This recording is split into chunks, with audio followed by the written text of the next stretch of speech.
Hey everybody, Randy Patterson here with Boomerosity. You know, I don't watch a lot of TV, but when I do, I tend to binge watch. And one thing about me is I'm usually a bit late to a party, and I mean that figuratively speaking. I remember a few years ago, everybody talking about Madam Secretary, and I never watched a single episode or even part of an episode. Until recently, I binge watched all 6 seasons. It was last on in 2019, just before the pandemic, and I don't wanna give it all away if you haven't watched this series, but I recommend it. It's good. It's good entertainment there. But, there were a couple of episodes where Peter Frampton shows up to play. I won't tell you how or why, but he's in there. And then the character that plays President Dalton, or the character of President Dalton, goes out of office and shows up to the new president's home and plays music, acoustic music. And I don't want to go in any deeper than that, but President Dalton was played by the great Keith Carradine of the great acting dynasty, the Carradines, David, John, everybody. So I was just flummoxed that I had actually forgotten that Keith played a big hit that was huge when I was in high school called I'm Easy. Loved that song and completely forgot about it until I saw Keith on these episodes and him playing the guitar again. So I reached out to see if I could interview him, and what you're about to watch is the result of that. And we just had a pretty laid back conversation about his music portion of his career as well as other acting that he's doing. I mean, he's been kissed by Madonna. He was in the Sergeant Pepper movie very briefly. What kicked off his musical career in a big way was playing a major character in the movie Nashville, not the TV program, but the movie that came out in the 70s that the song I'm Easy came from. So he's been writing music ever since. We don't hear a lot about it because he's doing things behind the scenes, music for movies and other programs. And I found out all that out. Well, I just talked with him. So I think you're really going to like watching this interview because it's very informative. As I hope all my interviews are, very laid back, very comfortable. I hope you feel like you're sitting there with us, just listening in on the conversation, because that's essentially all we were doing, just kicking back and chatting. So if you don't mind, would you hit like wherever you're watching or listening to this from? Also, would you subscribe? It doesn't cost you anything, but it helps us out a lot. And also feel free to share it with your friends and ask them to do the same thing. So without any further ado, here is my first interview with the great Keith Carradine. Until next time, this is Randy Patterson with Boomerosity. Take care. Now, I want to apologize right up front, Keith. I Yeah, just finished binge watching Madam Secretary, and I yeah, just have it in my head that I'm going to call you Mr. President all through this chat. that's So, okay. That was a good part. I had fun. oh, it looked like it was fun. I mean, you guys just really clicked and you convincing, that's what's big. And that's what led me to want to interview you, Keith, as I saw these musical references in the show. I mean, Taya wearing, Red Hot Chili Pepper shirts, and then of course the two Peter Frampton appearances. And I was like, Yeah, I'm yeah, all about that. So, and yeah. then you come strutting in towards the last couple of episodes carrying the dadgum guitar, and I thought, "Crap, how did I forget that?" I So know. Well, and it was very odd that they would have my character have that as part of who he was. And I know they wanted to do that because they wanted to give me the chance to, bring my music to the show for a moment, yeah. even though it was very out of character for that guy, that was a part of who he was. But I guess it worked. Well, I And, thought it worked. they gave me a chance to bring it and so I wrote that for the show, so, How cool. Well, yeah. I thought it was very in character in that, the character just, you know, has the brain tumor thing or what that whole medical deal. And then Right. it's like, Dalton has this epiphany of coming back to what really matters in life. And I'll be darned if Sure. you don't show up with a guitar and want to sing music after the presidency. I thought it was cool. So, Yeah, it was cool. but my favorite line was when you were doing the wedding. You said, "By the power invested in me by answering an ad at the back of Rolling Stone magazine." I just thought that was brilliant. Yeah. Well, thank you for taking the time to talk to me. It's a honor. I mean, I've enjoyed your work, predominantly obviously in acting, but just when I saw those scenes, I thought, wow, the music side of things. That I mean, it gave me a flashback right back to when I was in high school. We're about 10 years apart in age. And I mean, I love that song, I'm Easy. And it played all the time. I grew up in Phoenix. I'm in the Smoky Mountains now. But I mean, that song got a lot of rotation on local radio there, and I love the song. It takes me back to high school every time, and so Well, for to be able to talk to you is a big honor. So thank you. I'm happy to be here, Randy. Thanks for asking. So, and one other thing I wanted to mention, just, I'm keeping this on you, but I would be remiss if I didn't also mention your late dad, your late brother, both Yeah, brilliant actors. yeah. When I was in high school, a lot of the girls thought I looked like David because I Uh-huh. always wore this hat, kind of like he did in Kung Fu. And so the Carradine family, oh my gosh, it just, is all over the landscape of my youth. And so, I just want to Thank give them a shout out too while we're talking here. So, thank you. but tell me about music in your career. I mean, you obviously you make your bread and butter acting, but it's obvious that music is a big deal to you. And just tell me how that intertwines in your life. How do you make it work in your career? Those kinds of things. Well, I started playing the guitar. I never studied. I never took lessons, so I'm a but I think I picked up the guitar when I was about 12 years old and started strumming chords and things. I built myself a little. I invented a harmonica rack that I would actually clamp onto the guitar and then clamp a harmonica into that, and then I would lean over it, with the guitar and play the harmonica on the guitar. That was before I'd ever seen the kind of rack that you wear around your neck, Like that just Dylan did. Yeah. yeah, the classic folk approach, So I was playing guitar and harmonica, and then I started to dabble with the piano when I was away in boarding school. There was a piano sitting in the dining room, and I would sit and noodle on that. There was a teacher there who played the piano also by ear. He'd never studied, but he could play Malagueña, and he Wow. actually taught me to play Malagueña. And I spent 3 years in high school at that piano. By the time I got out, I could rip Malagueña pretty well. I can't do it anymore because I haven't kept up with it, but all by ear, so I'm sure that my fingering was utterly improper. I'm not a proper musician in that way, Hmm. but I have obviously music in me. And then when Hair came to town in 1969, they opened at the Aquarius Theater, and I went to that opening night with my brother Dave and his buddy Jeff. We all attended. I was utterly gobsmacked by what I saw. All I could think was, how do I get to be in that? Hmm. Um, then David and his buddy, they were having open auditions for replacement cast members, and David and his friend both went and auditioned. They took me along to play the piano for their audition.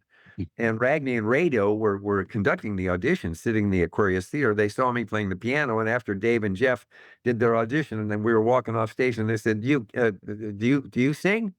And I said, "Yeah." And they said, "Would you come back and sing?" I said, "Okay." And so they invited me to come back. I came in, I think the next day. I had my guitar. I played a song, the first song I'd ever written. It was called, I was 19, and I had written this song called When Will I Find Her? It was dreadful, but it was my first song.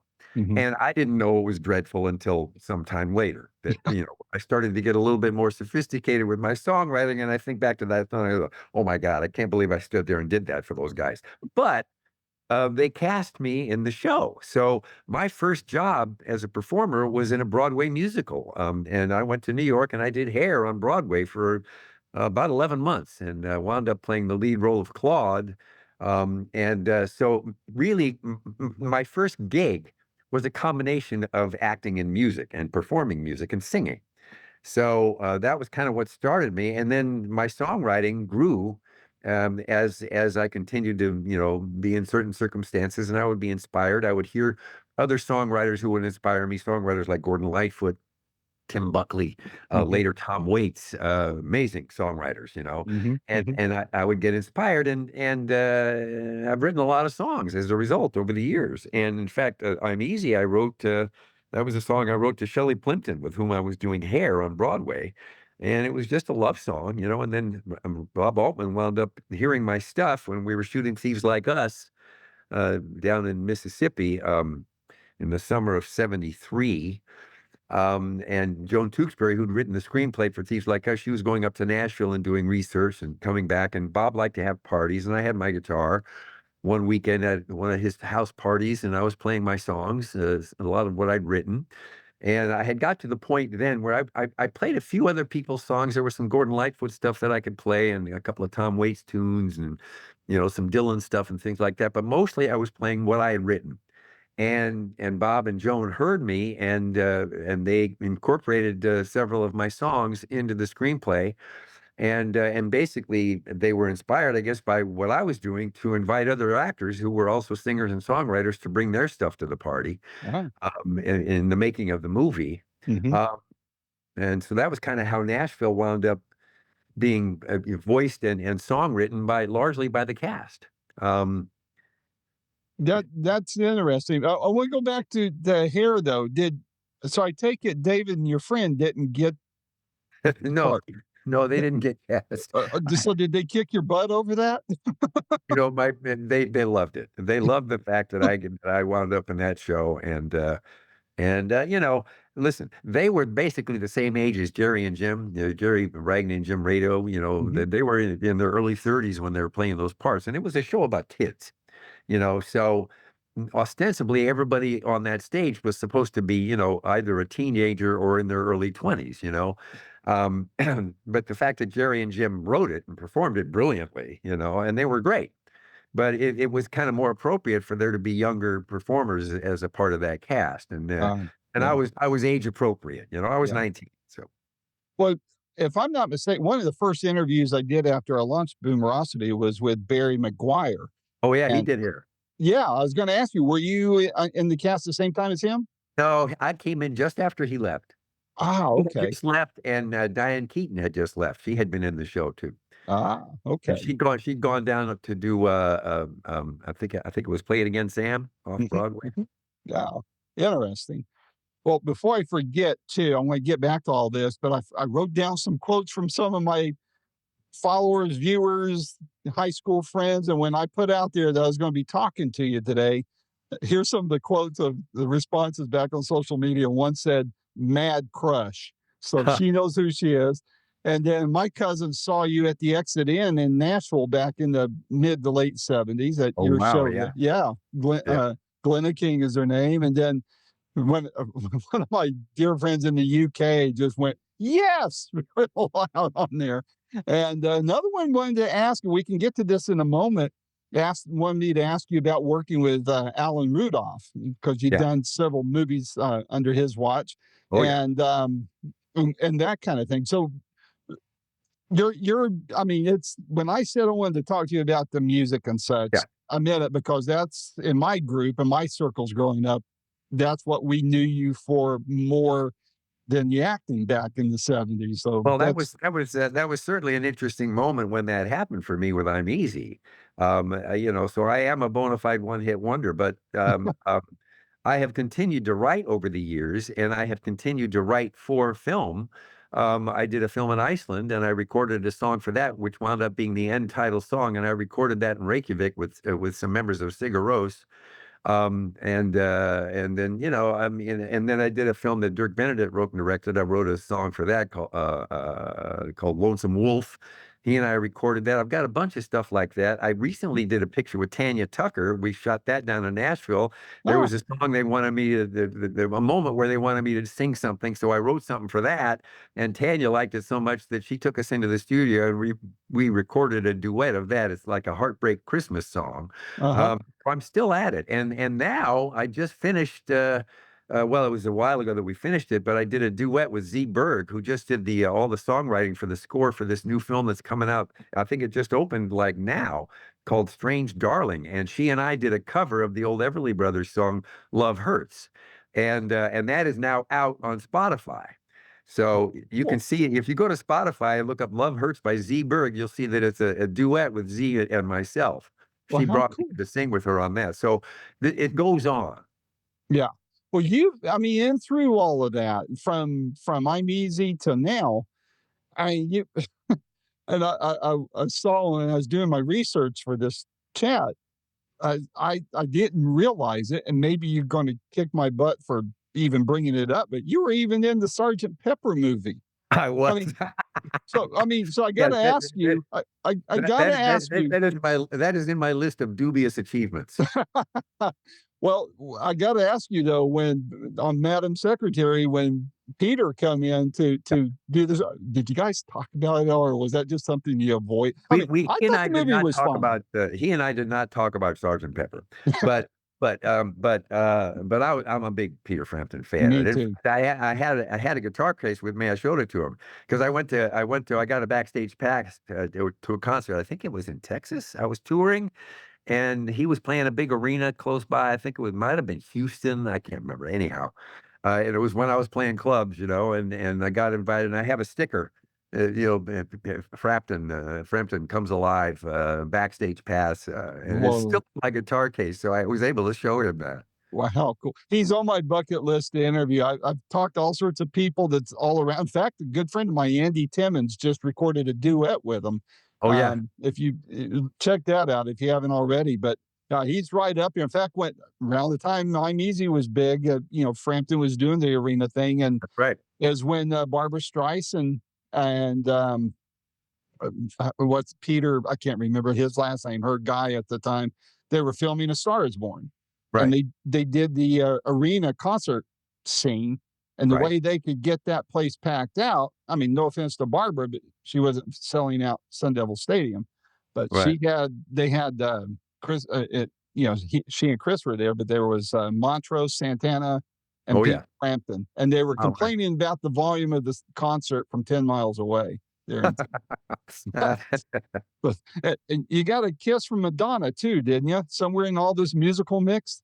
Well, yes, I had a kiss from Madonna. I believe it's in a phone booth, and it's when we did her video for Material Girl. Yeah, Ah, wow. yeah. So you've been all over the map on the music thing. So I gotta ask you though, Keith, what's been keeping you from doing albums even if they're indies? I mean, you do great work, and everybody loves what you do, so No, why not albums? I've got a bunch of material, and I've got some masters that I have recorded over the years that no one's ever heard. I mean, a few people have heard it, like that Icelandic movie, that master recording that I did in Reykjavik.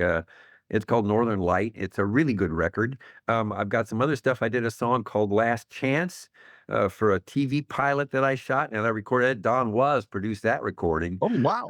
I've got another song called "Come With Me" that I wrote for the movie that my wife and I met on, 30 years ago, and Wow. my friend Tony Berg produced that one, and Jim Keltner played on it. He played on a bunch of stuff My that I've goodness. done, and so I've got all of these recordings that most people have never heard because they didn't go anywhere. And sort of, I kind of have a half idea that maybe I could put all that stuff on an album.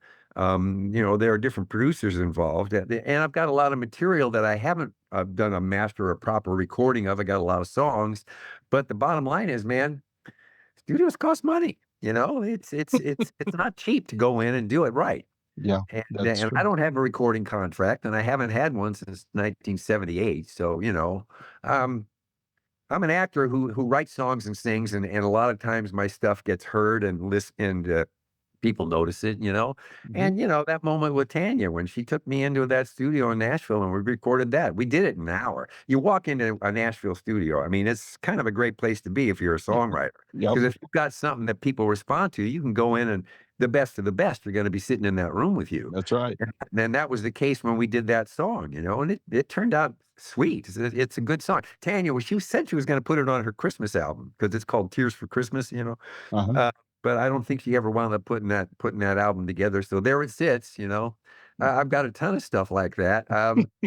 It's a funny thing. Songwriters will tell you, I suspect most will, that you get inspired, you write something, um, and that's its own reason for being.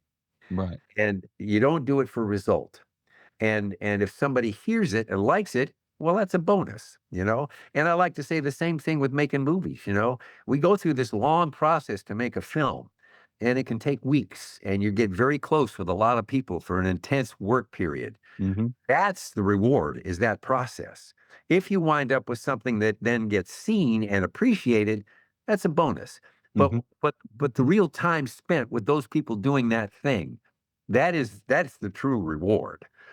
So and I try to keep that in mind. Even with my music, I've got all this stuff that I've written, and I'll continue to write as the spirit grabs me. I'm not quite as prolific as I was 30 years ago. I think it's hormonal.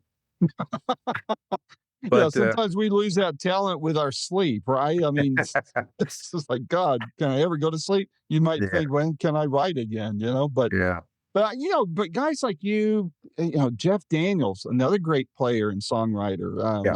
I think Richard Gere plays. You got Billy Bob Thornton that does Billy music. Bob, I've heard a bunch of Billy Bob stuff. We worked together, and he played a bunch of stuff for me. Yeah, he's good. I think what you guys should do. Hey, listen to me. I sound like everybody else that talks to you, but I think you and some of these other actors that play and sing and songwrite put together a little, cavalcade of stars tour, hit some key places, and call it acting like musicians. Acting like musicians And going, just although at, and you do know, your. at this point in my life, maybe I would refer to it as come on and join the geezer groove. Well, us geezers would love hearing it, But man. hey, But man, speaking of geezers, have you seen Jagger lately? I mean, he's just not stopped. I I He's want astonishing. I need to know what cereal he's eating because I But you mean, know what? That guy has taken very good care of himself his entire life. He's serious about what he does, and he loves what he does, and he's done everything that he knew he needed to do to keep doing it as long as possible. He's an okay, inspiration, man. He's that amazing. that's true, but how do you explain another Keith, as in Richards? Well, I mean, because the exact opposite, he didn't take the same road, and yet there they both are. and here So they both are. But Jagger's the one that's jumping around on stage. that's true. I don't That's see true. Richards doing a whole lot of that. He No, plays. no. He plays. I mean, he's brilliant. Yeah. So all the people that I mean, we've already mentioned Frampton. You've met him a time or two at in your over your career. With all these musical, well, let me stop right there and ask you, musical influences. I mean, you were talking about doing the folk thing and all that, but early on, who really made you want to play and sing and write Well, songs? when I first started playing guitar, it was the height of the folk era, and it was pre Dylan going electric. It was that time. It was the early '60s, and so I was listening to Peter, Paul and Mary, Mhm. Saturday's Children, groups like that. Then Gordon Lightfoot came along, and Yeah. and I went, oh whoa. And he's one of the great songwriters of all time. Yep. And so he certainly inspired me as I was beginning to get more into songwriting, and as I was becoming more of a more proficient at a kind of finger picking style of guitar playing. A lot of my stuff is written that way. Mhm. Um, and then, of course, the first time I heard Tim Buckley, he just knocked my socks off. I'd never heard a voice like that. I mean, he was Mhm. astounding.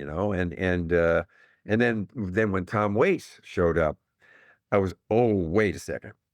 I remember his first record. I worked with this music attorney, Barbara Boyle, and I remember she put his record on in her office. She said, "Listen to this," and I said, "Listen." She said, "Describe him," and I said, "Well, he's probably in his late 50s and he's black." She said, "This is a 19-year-old white kid from San Diego." I said, "No way. Who at 19 has enough sagacity to write those lyrics, Mhm. to Mhm. write a song like um um." What was that? San Diego Serenade. Right. I mean, he's just one of the great songwriters of all time. Mhm. And when he sits down and when he writes a ballad, man, I'm Glad you. every time I hear it. And he's a friend. He and I have Oh, chatted on really? occasion. Cool. Yeah, yeah, yeah. He and I, our lives have crossed, our paths have crossed in numerous ways over the years, and he and I have chatted on occasion, and he's just He's a sweetheart of a guy, and just I think one of the more amazing songwriters of all time. And so I get inspired listening to people like that. And as I've continued to age and have more life experience and maybe become somewhat more sophisticated in my songwriting, I have actually gotten simpler. I look at some of my earlier stuff, and a lot of the structure and the chord changes and things like that were rather elaborate, and I've kind of gotten simpler, and it's a little bit more accessible as a result. I think what I'm doing now. So Was there, have you, who else? You mentioned Tom, you mentioned Peter earlier. Did you meet up with any of your other musical heroes over the years? And what was that like for you? I always wished I'd met Gordon Lightfoot, but I did. The closest I got was I saw him play at the Troubadour one night, and but I didn't get to say hello or shake his hand. I did meet Tim Buckley because he played the Troub, and my brother Dave and I went and we sort of hung out with him afterwards, and so that's another one. I met Dylan finally. Actually, it was like 15 years ago now. It was around my 60th birthday. And I went to see him play in New Mexico, and apparently I had a chance to meet him, and that was a treat. Um, you know, one of the first guys I ever played with, played on one of my records, or one of my earliest recordings that I did in Hollywood was, oh help me, Eagles, the drummer, Glenn Fry. Going Fry, yeah. Wow. Yeah, he played drums on one of my first records. So I've been to a couple of Eagles concerts, and I went backstage and said hello to him, and he remembered. He's a good guy. Wow. Yeah, yeah, Very cool. Gordon Lightfoot, I had the privilege of interviewing him just before the pandemic shut everything down. He played yeah, down the road from me in Chattanooga, and just I didn't get to go backstage on that one because he was so tired by the end of the yeah. show. But he signed a couple records for me. But what a great guy to talk to, and just very gracious. And we talked about Elvis, and Elvis singing "Early Morning He was Rain." really impressive. I mean, the fact that he came out to Berkeley and learned to write notation himself, and he wrote all of his own music. He I didn't wrote his know own that. charts. He wrote his own lead sheets. He did it all. And Wow. he learned how to do that. He decided he wanted to know how to do it. He came to the Berkeley School of Music here in LA and studied there and learned that. I forgot to mention I did get to meet Joni Mitchell, because Oh wow. she was with the guy who produced my first record, John Guerin. Hmm. She and he were a couple at the time, and I went in to record the guitar part of one of the songs. He said, "Record this first." It was a finger picking thing, and I went and laid it down. He said, "That was great. That was great." I said, "Really?" He said, "Yeah, come listen. I just one take." He said, "Come listen." So I put my guitar down, and walked out into the control room, and Joni was sitting there. Oh wow. No, no, oh, geez, no way. I'm so glad I did not know you were Yeah, here. I There's bet. no way I could have got through that. Wow. Is Yeah. there somebody you haven't met that you want to still that's still alive Oh my gosh. or play with and maybe even collaborate with? Well, I mean, there's a bunch of them out there, but off the top of my head, I can't name anybody right away. I mean, um, I mean, I've met Neil, but I've never got to sit and play anything with him. Neil Young, he's Uh-huh. with my friend Daryl now. They're married. Yeah. Um, and Sold his catalog. Gosh, he's got to be, you know, getting the most expensive item on the menu now. So, well, I don't think he was in any trouble before, no, but not at but all. but that's an interesting choice to make, especially at a certain point in your life, you know. You Well, you wanna start figuring out how to let certain things go, I guess, and at the same time, you don't wanna have to think about, the sort of the basics if you can avoid it, and he was in a position to do that, so bless him, man. well, I have to wonder with all these catalogs being sold and with the advent of AI coming into the picture. In Yeah, fact, Lucia Arnez and I were talking about this a couple months ago, and I asked her because she manages her mom's and dad's, you know, right. estate and images and all that. Yeah. And it was just like you couldn't even begin to scratch the surface of where this is going. But I have to imagine that all these catalogs being sold and AI coming into play, somewhere down the road, our kids, grandkids, somebody's going to start seeing where all this selling and this convergence of technology, what that really meant, and Yep. maybe they would not have done it. I don't know. You know. You know, it's a sticky wicket. I mean, you can't stop the train. The best you can do is try to lay track Yeah. Yeah. and guide it, you know, if you can. And even that is difficult. Trains are big, heavy things, That's true. That is true. you What's know. your compared to the when you first got into the music business and where it is today from your vantage point, in your opinion, what are the best and worst changes in the Well, music? I think the worst change was when it became impossible for a singer songwriter when people were able to suddenly get their music for nothing. Yeah. And our, you know, and what was it? What was the first device that enabled that? I can't remember the name of it now. Napster. Yeah, Napster. yeah, sure. Yeah. And I remember my friend going and speaking to kids in colleges about the issue, you know, and trying to make them understand. Listen, yes, you can go and push a button and get this for nothing, but the person who produced it and made that there for you to enjoy and to be entertained by. I mean, if you have somebody come and do a job at your house, you pay them. Right. If you have somebody do anything for you, you pay them. Why is it okay to get this for nothing and to not deny the artist recompense for Agreed. for their work? Hmm. And that's a moral question, you Yeah. know. And obviously we're living in an era now where um, morality is on trial, man. I mean, Yeah. you know, the greed button has been pushed so hard, and the Stuck. idea of getting away with things because you can has become more and more acceptable.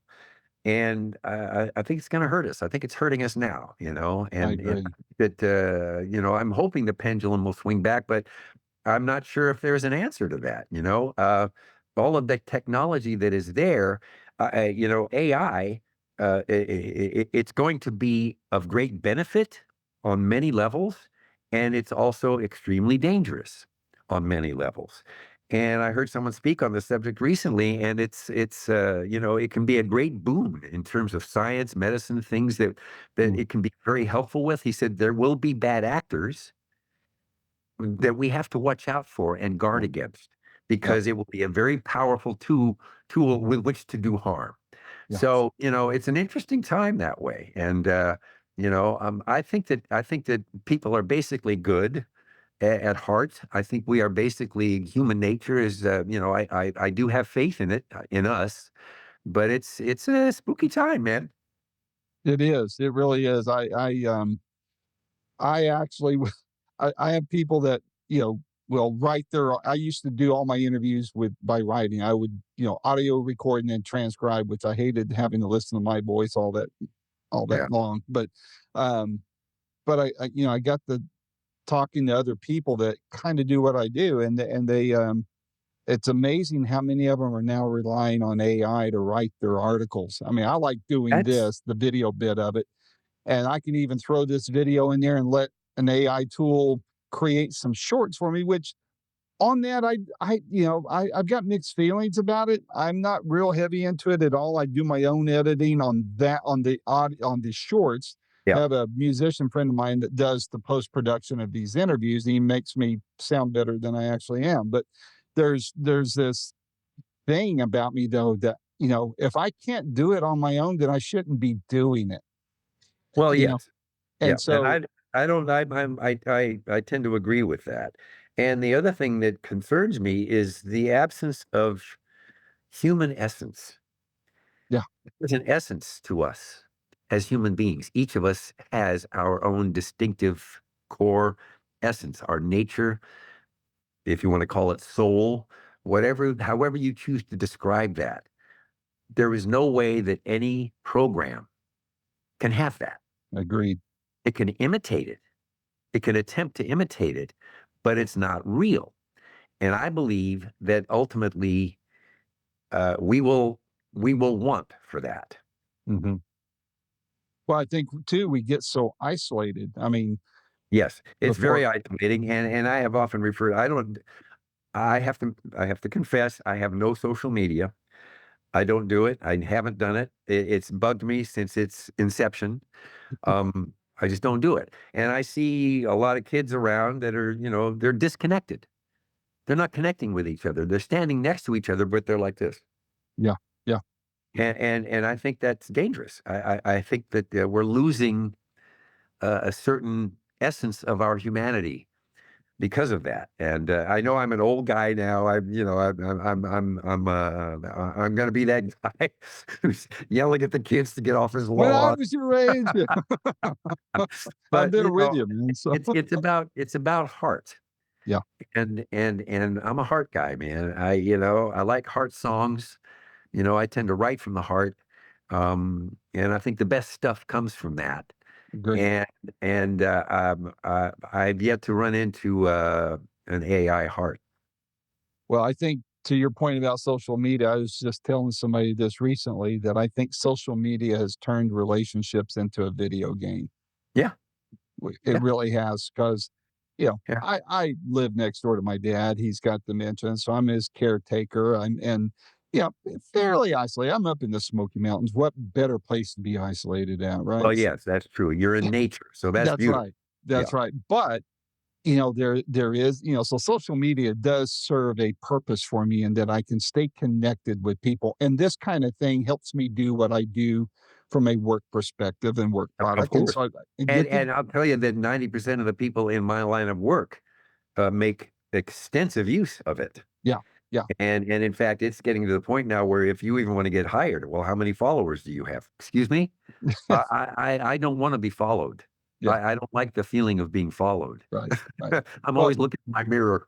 they want you to bring an audience with you, is what it I is. know, but Yeah, it's very difficult for me to relate to the concept because so many people are being followed and have followers, and it's not because they can do anything in particular. yeah, yeah.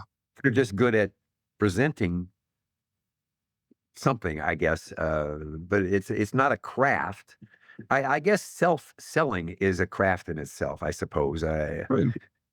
Well, I mean, but I see it in this work, Keith, where I've got, you know, I go and watch these influencers that are supposed to be, they've got millions of followers, and I look at their stuff, and yeah, they got some really cool tricks they do, Yeah, but I want them to, I just want people to tune in and listen to you and me talk, and I know. learn something about what you've been up to lately.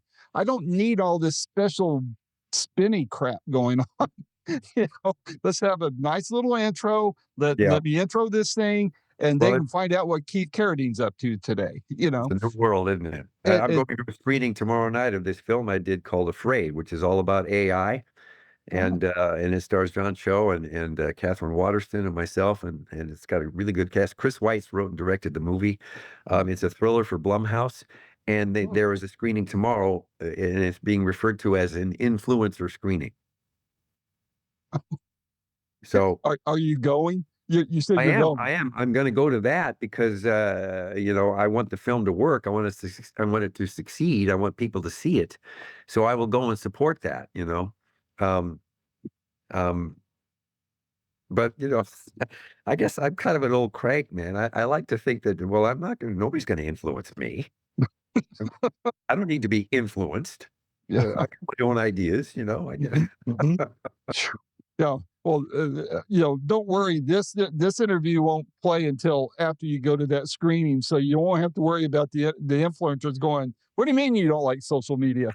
So, Yeah, well, well, if I you, know there are others like me, yeah, oh, well, I only do it because I feel like I have to, and that's about it. But what if you were made music czar? What would you do to change the music business?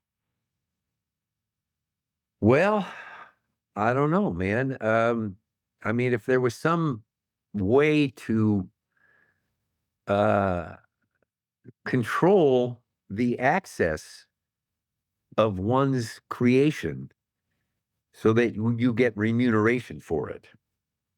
If there was some way to have that more fairly governed, so that creators can get paid, you know? Yeah. Now, the one thing that they haven't been able to take away is if you can do it live and you can go into a venue, a club, a theater, a big arena, a baseball stadium, if you can draw that and you can get paid there for Right. doing it live.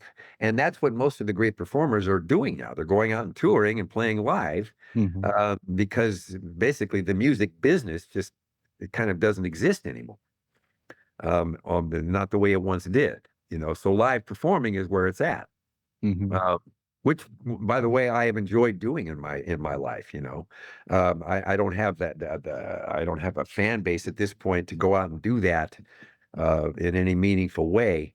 Um, but I guess if I was gonna, if I were king, if I could make something happen, you know, if there was some way to try and revitalize the idea of recorded music uh, being accessed legitimately for recompense, you Mhm. know, in a more meaningful way, so that that could once again generate the income for the singers and songwriters and musicians, you know, that they can live on, you know. Um, I yeah, have a feeling that going back to the conversation about catalogs being sold in I think that that solution will magically appear once all the catalogs are bought, don't you? I don't know. I don't know. That's a big question. Maybe President Dalton can work on that. President Dalton is in retirement. Doing weddings and bar He's no mitzvahs. longer in the political arena. He's doing weddings and bar mitzvahs now, right? So Correct. Yes. Yeah. so He's playing music for his grandchildren. there you go. There, yeah, I thought that was a brilliant part of that scene too, where you're talking about writing music for kids, and I think Yeah. there's a big thing for that. I think There kids, is. children love it. There is, and there's a purity in children, you know. Mhm. They and to make that available to young people, I think is I think it's important. I do too. Well, I want to go back to something you said and gently disagree with you on something about your music and creating new music, and that is, I think you can still do it. I don't, especially with folk music, Americana. Everybody's onto the Americana thing. People stream their own stuff now, Yeah. and I feel like I think that by word of mouth. I mean, you won't do arenas or anything, but I think you could get some good traction there, at least for no other reason than to feel have that part of your creative outlet satisfied there, and for more people to be able to enjoy it. I really do feel like there's a niche there for you, and I still think the acting like musicians, whether you use that title or not, it's immaterial. But getting some of your actor friends to go along. I mean, Jeff Yeah. Daniels does acoustic, you do acoustic, Yeah. Gear does acoustic. I mean, you guys could have a fun time, Yeah. do several bigger cities to get, to see how it takes. And I think you guys could do something, especially you. I mean, that song was big in my life. And Well, I do actually, just to be perfectly honest, I did some years back. I did actually put together a YouTube channel, and it's there. And you can go to my YouTube channel and you can hear a lot of my music on it. A lot of the stuff that no one's ever heard anywhere else. And well, it's I on missed YouTube. it and I did some looking. So I'm going to go back and look at for it again, or have John Yeah. send me the link if I can't find it. It has several of my master recordings that have never been put out, but they are master recordings. That's on there. And I think there's also a speech I gave at Raidbill National Park in Denmark. I think that's on there. But that's a whole other story. Yeah. But there is that YouTube my own YouTube channel basically that has my music and some of it. So Well, what I will do when this interview posts, I post it on my website, and then I have a YouTube channel and a podcast. So the audio goes onto the podcast on all the major podcast platforms.